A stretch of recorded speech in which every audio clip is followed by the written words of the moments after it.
Welcome back to the Geelong Cricket Show as we look at the Geelong Cricket Association, and we're going to do a little bit of a change. We'll look at Division 3 first up, where four of the first round winners play each other in this week's rounds. And of course, Inverleigh take on St Albans Breakwater, new club in the Geelong Cricket Association. They're sitting on top of the ladder.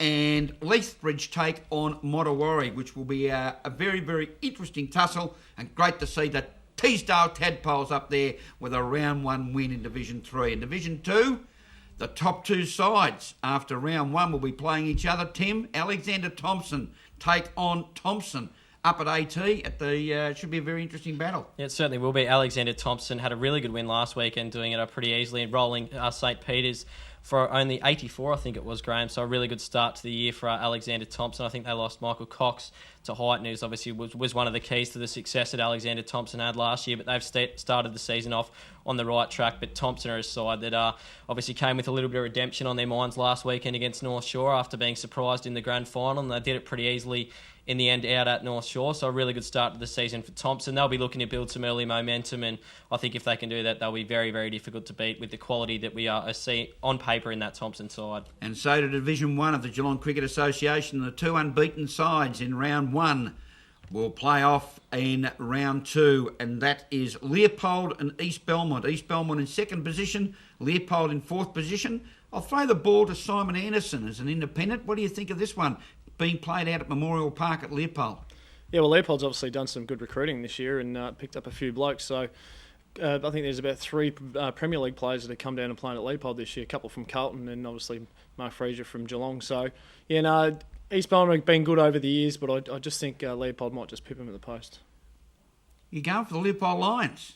Oh, a good tip from Simon Anderson. Timmy? Well, they got home late last week, Leopold. I think we saw Mark Fraser played a pretty big role there with some lofty hitting at the end of the game and managed to get Leopold over the line in a pretty tight one against Geelong City. You have to go with what you know, though, and I think East Belmont have been fantastic for so many years, so I'll tip East Belmont to get up in this one. But then it wouldn't surprise, really, if Leopold got up with the form they displayed last week, and Ben O'Brien slotting nicely into the lineup with, I think, 77 before he was run out as well. So a really good start for the new coach out there at Leopold. And you're looking at some footage from last week's game between East Belmont and Manifold Heights in round 1, the one-dayer. Magnificent not-out century to Grant Duke. Congratulations. But East Belmont take on Leopold today. In the second game, Manifold Heights up at the Hurst Reserve take on Simon Anderson's Bellpost Hill. We'll have to ask you, Timmy, first of all, what do you think? Yeah, well, Bellpost Hill, they started very well last week. Obviously got the victory that Simon's boys would have craved first up against North Geelong, and Manifold tested East Belmont, just as we see the footage from that game, but I think Bellpost Hill will be too strong, and rightfully they've been tipped to improve this season with some of the players that they've brought in, including Simon, so I'd expect Bellpost Hill to get a win in that one, Rollo. Simon, just to clarify for our viewers, you're keeping stumps. Yep. Richie Hassett's fielding in the covers, and the other great keeper, morning Timmy Sells. Yeah, no, second slip until he complains that he can't see the ball, so we put him down a fine leg, I think. Okay, so Bellpost still to take the points over Manifold Heights. Lara, the Cats, out at the Snake Pit at the Lara Recreation Reserve, take on Geelong City on what should be a very interesting battle, Tim. Oh, it will be last week, after the form Lara displayed last week, Graham. I think a lot of people came to that game between St Joseph's and Lara thinking that it was going to be a tight one. Obviously, the two sides played off in a semi-final last year, but St Joseph's did it with ease over Lara. So Lara need to turn that form around very quickly against an improved Geelong City side. I think a lot of people expected them to be one of the sides that were down the bottom of the table again, but with the form they displayed against an improved Leopold, you'd have to say that Geelong City might be one of the sides that test a few in that top 6, and maybe they might not make it, but they could be one of the sides that shape it in season 2009-2010. Simon being led by Scott Lindsay, do you think City can take Lara, or vice versa? No, I think City might pip him there. Scotty Lindsay was a coach at Newcombe there director of coaching there for a while, and his Premier League experience, I think it might stand up for him. Well, I'll be eager to get on the ground and play a game of cricket. South Barwon and the reigning premiers Geelong West in North Geelong in what should be a very interesting game. South Barwon will be eager to really test their strength because they look strong. They certainly will be. They do look strong. They've brought in some quality recruits, and I guess we can ask Simon about a few of the boys they've brought in because they are Newcombe players, and a few of those guys that they've added are Kaliber, I think, is playing now at South Barwon, and both the Fords also playing at South Barwon now, Simon. So 3 quality players that are more than likely to go into that first lineup for South Barwon and will provide some real impetus for another title challenge from South Barwon this season. Yeah, definitely.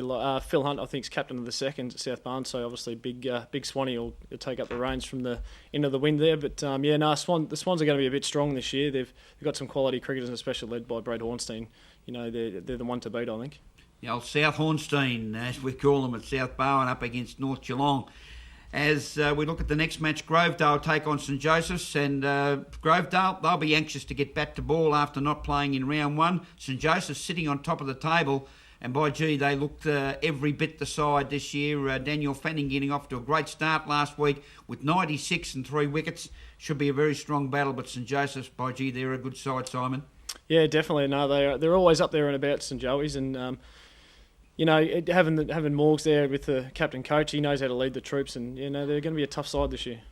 Yeah, match of the round this weekend, Rollo, undoubtedly. Grovedale coming in, obviously, after not playing last week, so they'll be keen to get, obviously, a lot of their batsmen with some form. We saw last week, I think, a couple of their quality first players were playing twos, and Gareth Yalland, who was one of probably the all-rounder of the year last year, was playing thirds cricket. So a few of their players did get some form up last weekend playing in the lower grades. They'll step up this weekend, though, I'd expect, and play a big part in what might be some Grovedale success. It's going to be a big test, though, as you say, against a St Joseph's side that had Daniel Fanning up and firing last weekend.